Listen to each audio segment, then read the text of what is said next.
La frontera entre México y Estados Unidos vive una situación tan compleja como la relación bilateral. Mientras el comercio y la relación empresarial crecen en forma constante, los problemas de seguridad y migratorios, los diferendos diplomáticos y comerciales también se imponen en esta agenda. Ayer coincidieron varios hechos en este sentido. Por una parte, el canciller Marcelo Ebrard estuvo en Washington, ahí con el embajador Esteban Moctezuma, reunido con cónsules para plantear una suerte de contraofensiva contra la narrativa de que México está controlado por los cárteles de la droga, una narrativa, Viviana, que avanza continuamente en México. Bueno, y también, por otra parte, los migrantes venezolanos, que rompieron las vallas de seguridad en Ciudad Juárez para intentar ingresar a los Estados Unidos y que no fueron frenados por la Guardia Nacional y se toparon con agentes federales de la Unión Americana antes de cruzar el puente que lleva a El Paso. Muchos se preguntaron si fue una casualidad ambos hechos, la reunión en Washington, el intento de cruce de los venezolanos o una demostración de cómo México puede actuar o dejar de hacerlo como dique de contención a la migración ilegal. Y a ustedes también. Ustedes están en Venezuela. Por favor, queremos respuestas. La aplicación no nos ha servido para absolutamente nada. And the increased violence, that's why we strongly urge anyone to avoid crossing into Mexico, especially at this time. Es más seguro México que Estados Unidos. Ya comenzaron a empujar a los elementos de la Guardia Nacional. Van a romper esta barricada. That Secretary Mayorkas's failure to secure the southern border has hurt all Americans. Illegal immigration is out of control. De acuerdo con la Organización Internacional para las Migraciones, el intento de cruce masivo de migrantes en el puente fronterizo que une a Ciudad Juárez con El Paso, Texas, ocurrió por el rumor de que los iban a dejar pasar, sobre todo a los que llegaran con niños. El 12 de enero, el gobierno de Estados Unidos puso en marcha una aplicación móvil para concertar citas e iniciar el procedimiento de asilo. Sin embargo, este método generó frustración porque el sistema se ha visto desbordado y no todos los migrantes pueden acceder a él. Lo cierto es que este episodio solo es uno más de los problemas que se atienden de ambos lados de la frontera y que en las últimas semanas provocaron un intercambio de declaraciones. Este martes, el presidente Joe Biden promulgó una orden ejecutiva referente a los controles para la adquisición de armas de fuego. Mientras tanto, el gobierno de México pidió a Estados Unidos demostrar su interés para debilitar a los cárteles de la droga, frenando la venta de armas de alto poder a las organizaciones criminales. Se trata de un video que deberán difundir los cónsules, en el que se muestra el trabajo de México en seguridad y donde se advierte que el poder de los cárteles proviene de las millonarias ganancias que obtienen con la venta de droga al mercado estadounidense. El lunes, en Washington, el canciller Marcelo Ebrard instruyó al embajador Esteban Moctezuma y a los 52 cónsules mexicanos en Estados Unidos a emprender una campaña de información y de defensa de nuestro país. Es la respuesta diplomática a los señalamientos de congresistas republicanos que promueven una iniciativa para que el ejército de ese país combata al crimen organizado en territorio mexicano. No vamos a permitir que quieran atropellar a México. Compañeras, compañeros, de ninguna manera. Lo que está diciendo estos señores es que es invadir a México. O sea, si no reaccionamos, pues entonces, ¿qué necesitamos para reaccionar? ¿Que lo hagan? Esto sí nos afecta esencialmente. Es una barbaridad lo que están planteando. El canciller reiteró que ambos gobiernos trabajan en el marco del entendimiento bicentenario y que en abril habrá una reunión en Washington para fortalecer la cooperación en el combate del tráfico de fentanilo y de armas. A estos temas se suma el comercial, por eso la reunión de más de 2 horas entre congresistas de Estados Unidos y el presidente López Obrador esta semana para hablar del fentanilo y las diferencias en el Tratado Comercial de América del Norte. La Presidencia de la República informó en un comunicado que en la reunión se expuso que la integración comercial es clave para la región, pero debe respetar la soberanía de las naciones. Además, el presidente resaltó que la relación entre México y Estados Unidos ha generado una gran cantidad de empleos, ingresos, riqueza y bienestar para los pueblos en ambos lados de la frontera. Para ADN 40, Fuerza Informativa Azteca. Bueno, la relación comercial es indudable. El comercio entre México y Estados Unidos alcanza los 660 mil millones de dólares al año. Las remesas giran en torno a los 50.000, 60.000 casi millones de dólares al año. Las inversiones que hay de Estados Unidos y de otros países en México para ingresar al mercado estadounidense y canadiense y para el propio mercado mexicano son enormes. Todo eso es lo que está en juego. Pero está el otro debate también, el del fentanilo. Tiene razón el canciller y incluso en ese sentido también lo ha dicho el propio presidente de la República, de que son inaceptables algunas de las declaraciones que están haciendo, sobre todo algunos legisladores republicanos, pero no solamente republicanos. Lo que sucede, como hemos dicho muchas veces, que en el tema del fentanilo hay una suerte de línea roja que ya se traspasó, que es la de los más de 100.000 muertos por sobredosis cada año en los Estados Unidos. Eso para la política interna de Estados Unidos es intransitable y es, por supuesto, un campo de disputa para las elecciones del 2024.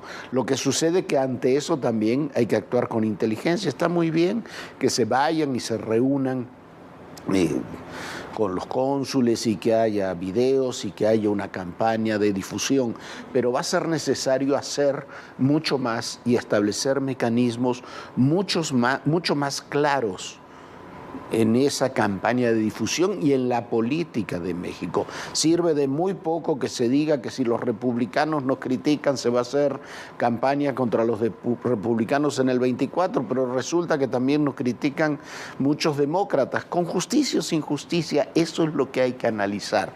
Y una de las cosas que hay que analizar lo presentaba este senador Ashley Graham anteayer, el mapa del fentanilo y cómo venía.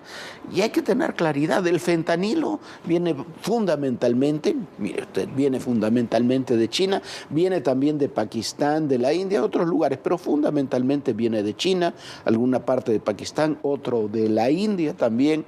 Suele ir por barcos, suelen salir hacia Corea del Sur y de Corea del Sur llegan, y cuando llegan a México, porque hay también fentanilo que llega a Canadá, a la zona de Vancouver, y hay fentanilo que llega a la zona de San Diego y la zona de San Francisco, llega a los puertos de Manzanillo y de Lázaro Cárdenas. Esos son los dos puertos en donde llega el fentanilo. De aquí, de estos puertos, llega el fentanilo, se va trasladando donde hay distintos laboratorios. Fundamentalmente los laboratorios de fentanilo en México están en Sinaloa, en Sonora, en Baja California, hay en Jalisco, en Michoacán, hay en Guerrero, en varios puntos de la República, y hay también, desde esta zona se suele cruzar para ir hacia los Estados Unidos, cruzar hacia la costa este, para ir a Arizona y demás, evidentemente cruzan por Sonora, cruzan por Tijuana. Ahí hay una enorme cantidad de fentanilo. Eso es lo que hay que explicar y eso es lo que tenemos que frenar también. Es una realidad. Tenemos que frenar además el consumo interno y darle el peso que tiene. Cuando se dice que en México, que es lo que se decía en los 70, que México era el trampolín de las drogas, pero Estados Unidos era la alberca, a mí me tocó escucharlo. Era joven todavía con el señor López Portillo, pero es mucho más que eso, es mucho más que eso. Tenemos problemas graves. Ahora dice que se van a dar explicaciones sobre drogas y se va a distribuir un folleto sobre el fentanilo y el propio presidente de la República habla en ocasiones, otros funcionarios, donde van equiparando adicciones con criminales, de que los criminales son tan violentos porque están drogados. Mire, le voy a decir una cosa, los folletos, qué bueno que se hagan, los folletos, y qué bueno que se den orientaciones, pero primero, los folletos para esto no alcanzan.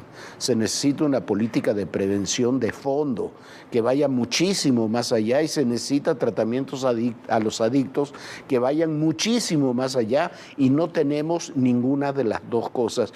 Y después las orientaciones de los maestros todas las semanas, 15 minutos por lo menos. Yo me pregunto, ¿y quién va a orientar a los maestros? ¿Qué saben nuestros maestros de adicciones? ¿Qué saben nuestros maestros de fentanilo? ¿Qué le van a decir a los chavos? Si lo explican incluso mal, en lugar de crearles rechazo, les pueden crear interés. Para eso hay que tener toda una estrategia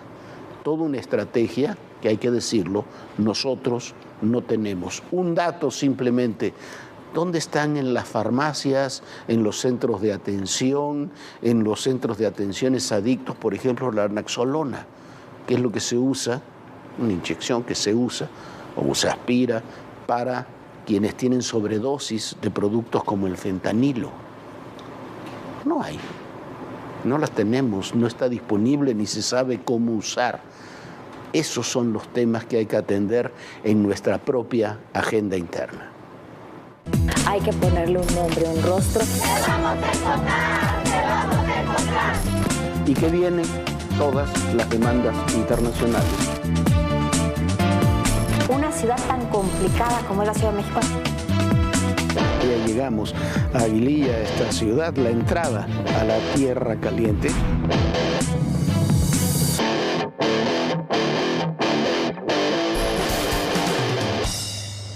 Bueno, ayer le dábamos la triste noticia de las mujeres desaparecidas en Celaya. Hoy se supo que la hermana de una de ellas, que fue a hacer la denuncia de la desaparición al Ministerio Público en Celaya, desde entonces, desde el día que fue a presentar la denuncia, también está desaparecida. Y ahora la madre de estas chicas es extorsionada para supuestamente regresarle a sus hijas. En Celaya, Guanajuato, sigue la búsqueda de 7 mujeres desaparecidas. 6 de ellas estaban juntas y la última vez que fueron vistas fue la tarde del pasado 7 de marzo. Estaban en el camino que conduce a San José, Guanajuato, en el fraccionamiento Álamo Country, colindante con el municipio de Villagrán, bastión del cártel de Santa Rosa de Lima. Son Gabriela Barbosa, de 48 años, Rosa María Ramírez, de 42, Paulina Reséndiz, de 25, Sandra Daniela Paredes, de 24, Jocelyn Daniela Zamorano, de 20 y Mariana Gutiérrez, de 19. Existen 2 líneas de investigación. En ambas, el cártel de Santa Rosa de Lima podría estar involucrado. En una se investiga si las mujeres fueron privadas de la libertad con fines de explotación sexual. Y en otra indagatoria se analiza si las 6 fueron confundidas con integrantes de algún grupo criminal. Hasta el momento se han cateado 2 lugares. El equipo de búsqueda de la agencia de investigación está ahora mismo en una zona donde tenemos información que pudiera encontrarse. Se sigue atendiendo bajo el protocolo respectivo porque queremos encontrarlas con vida a las chicas. Otras 2 mujeres también estaban reportadas desaparecidas. Una de ellas fue localizada con vida la noche de este lunes. Se trata de Sandra Martínez, de 31 años, quien había desaparecido el pasado 10 de marzo. Y un día antes, Juana Cecilia Paredes ya no regresó a su casa. Ella acudió al Ministerio Público para dar seguimiento a la desaparición de su hermana Daniela Paredes, quien está con el grupo de las 6 mujeres no localizadas. La madre de ambas jóvenes asegura que las autoridades llamaron por teléfono a Cecilia para que rindiera declaración. La audiencia terminó a las 9:30 de la noche y su madre no volvió a saber de ella. Explicó que también fue extorsionada, que alguien le pidió una fuerte cantidad de dinero a cambio de entregarle a una de sus hijas, pero que solo pudo depositar 4,000 pesos. Y al llegar al lugar pactado, nadie apareció. Ahora solicita ayuda para encontrar a sus 2 hijas, a Sandra y a Cecilia Paredes. Las 6 que tengo en el mismo hecho son alertas ALBA y también fichas de búsqueda de la Comisión Estatal de Búsqueda. Tenemos un hecho posterior de jueves para viernes en la comunidad de Estrada, en un hecho diverso, y tenemos otra este fin de semana de sábado para domingo. De acuerdo con la Comisión Nacional de Búsqueda, en el estado de Guanajuato reportan 81 mujeres desaparecidas en lo que va del año. 17 de esos casos ocurrieron en Celaya, mientras que Guanajuato tiene 24 casos e Irapuato 10. Y solo en lo que va de marzo, la entidad reporta 14 casos de mujeres desaparecidas de acuerdo con el protocolo ALBA, de las cuales 5 ya fueron localizadas o las alertas fueron desactivadas. Bueno, mire usted, esto es un caso de impunidad. De eso se trata. Se secuestró a 4 personas estadounidenses en Matamoros y después que el FBI presentó su exigencia de que aparecieran, se movilizó el ejército, se movilizó la policía, se movilizó el Estado mexicano. Se hizo hasta lo imposible hasta que se recuperó a 2 de ellos, incluso los restos de las otras 2 personas que fueron desaparecidas. Desaparecen todas estas mujeres juntas, además, en Celaya, incluso la hermana de una de ellas que va a hacer la denuncia y ya no regresa a su hogar, desaparece después de presentar la denuncia. Y lo que vemos ahí es el fiscal del Estado diciendo, bueno, sí, se está investigando, lo que veíamos, creo que era el presidente municipal de Celaya, diciendo, bueno, sí, desapareció un caso, está la comisión de búsqueda y las estamos buscando, y no pasa absolutamente nada. Tenemos el caso de las 3 mujeres que iban hacia la frontera y o sea, aparentemente dice que se confundieron en el municipio de China, en Nuevo León, tomaron otro camino, aparentemente las secuestraron y están incineradas, están en unos restos que aparecieron incinerados y no pasa nada. Tenemos más de 30,000 desaparecidos en lo que va del sexenio. 10 mujeres desaparecen en promedio de una u otra forma en distintos puntos del país diariamente. Tenemos miles de asesinados cada mes. Solamente el fin de semana anterior fueron 238, 38 solamente en Guanajuato. Hubo una masacre de 10, finalmente fueron 10 asesinados y 12 heridos, algunos de ellos de gravedad, en un bar. ¿Y sabe cuántas personas están detenidas por esos hechos? Ninguna. La mayoría de los casos, al final, ni siquiera se investiga. Eso es lo que provoca, esa es la enorme diferencia. Ese es el grado de impunidad que se tiene y que lo único que hace es empoderar a los grupos criminales porque saben que no les va a pasar nada o que el porcentaje de que les pueda pasar es del 1, 2, 3%.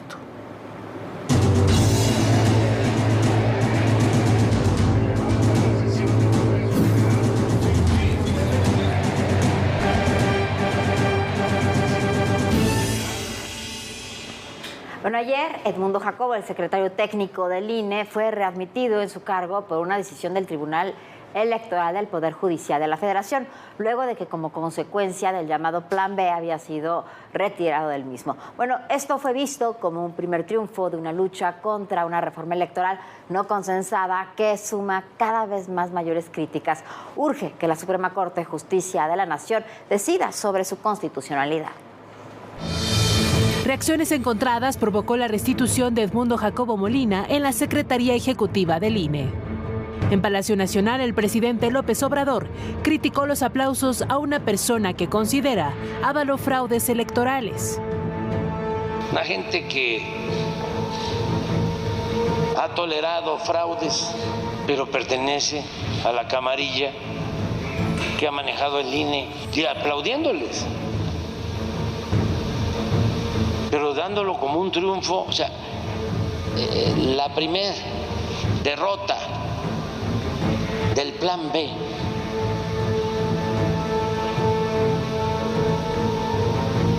pues me llena de orgullo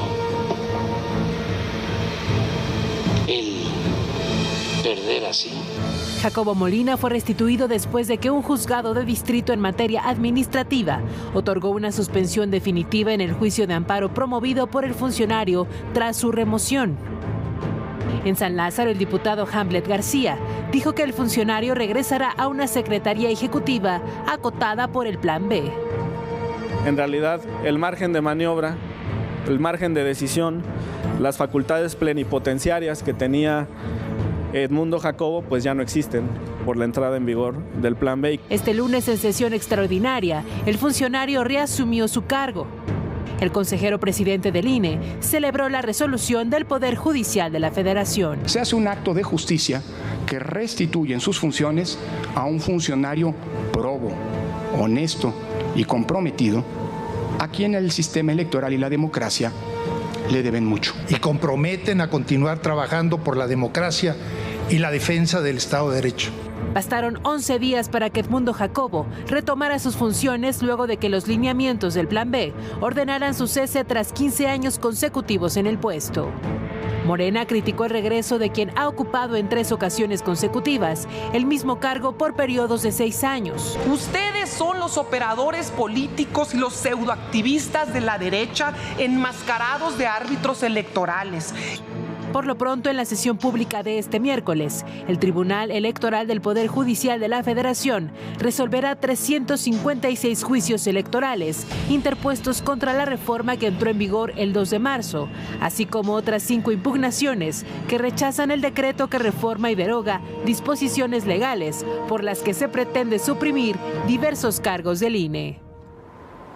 Bueno, yo no entiendo a estos funcionarios de Morena, legisladores, funcionarios que se llenan la boca de fraudes electorales y de que se han avalado fraudes electorales durante años y demás. Desde 1997 hasta ahora, el PRD y ahora Morena, que es como su continuación histórica, han ganado ininterrumpidamente la Ciudad de México. La mayoría de los estados del país los gobierna Morena.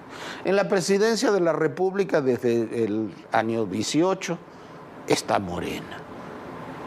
No ganaron el 2006, no han podido comprobar que haya habido un fraude electoral, por más que se repita, el presidente repita una y otra vez que hubo fraude.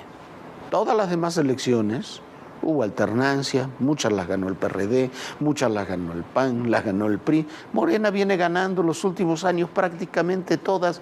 ¿Dónde están los operadores del fraude? Edmundo Jacobo Molina es un funcionario, no porque lo diga Lorenzo Córdoba, los dicen todos los que saben de temas electorales. Es un funcionario impecable. Eso es lo que hay que reconocer. Y es un profesional en esos temas. Vamos al ranking presidencial. Mire usted, dio a conocer el ranking presidencial de esta semana de Paul de Pols, de Político MX. No hay movimientos entre los 3 principales candidatos, Claudio Sheinbaum, Marcelo Ebrard, Adán Augusto. No aparece ya entre los 10 primeros Ricardo Monreal, y no aparece porque Ricardo Monreal ya ha comenzado a aparecer en los aspirantes para la Ciudad de México.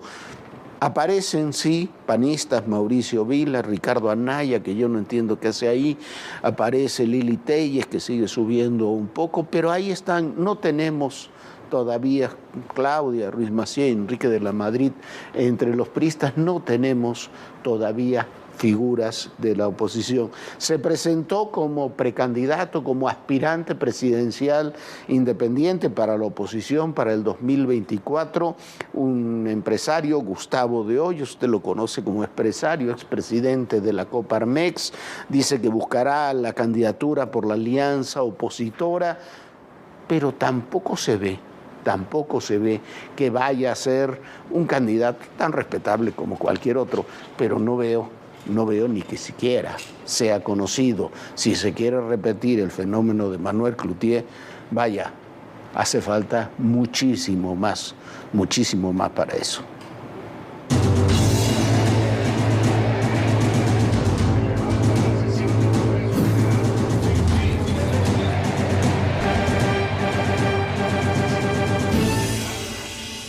Bueno, y tras una jornada turbulenta por la quiebra de Silicon Valley y del Signature Bank, este martes los mercados financieros cerraron en forma positiva, pero la Reserva Federal de los Estados Unidos analiza la situación de los bancos medianos.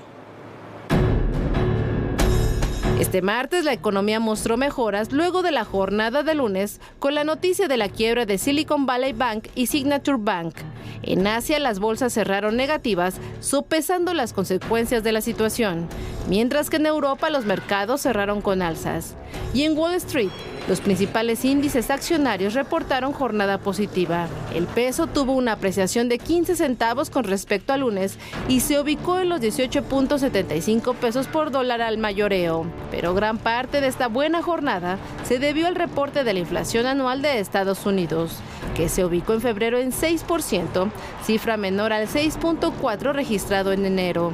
En cuanto a la situación de los bancos medianos, un grupo de accionistas de Silicon Valley Bank presentó la primera demanda por fraude contra la entidad y sus principales ejecutivos, a quienes acusan de tapar los riesgos financieros a los que se enfrentaba el banco, que colapsó la semana pasada y que fue intervenido por los reguladores de los Estados Unidos. La demanda colectiva fue presentada ante un tribunal federal de California, donde la firma tiene su sede, mientras que la Reserva Federal de la Unión Americana está considerando endurecer las normas y la supervisión. La quiebra del banco Silicon Valley desató temores en todo el sistema financiero, por lo que se realizó un impulso extraordinario gubernamental para tranquilizar a los depositantes y respaldar el sistema.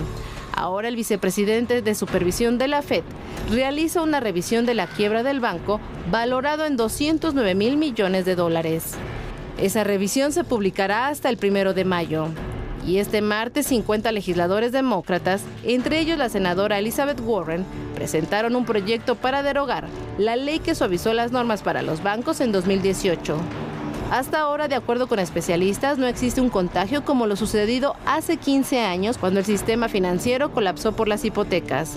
Antes de la situación bancaria, los inversionistas apostaban por la posibilidad de un aumento de 50 puntos de las tasas de interés para la reunión de la Fed del 21 y 22 de marzo. Ahora ven la probabilidad de un aumento de 25 puntos bases con la opción de que haya una pausa para evitar mayores afectaciones. Bueno, pues muchísimas gracias por habernos acompañado. Por supuesto, lo esperamos mañana aquí en punto de las 11 de la noche. Sueñe bonito. Bonita noche, Jorge. Bonita noche, Viviana. Bonita noche para todos ustedes. Y recuerden, el poder y en la política todo, pero absolutamente todo, es personal. Gracias.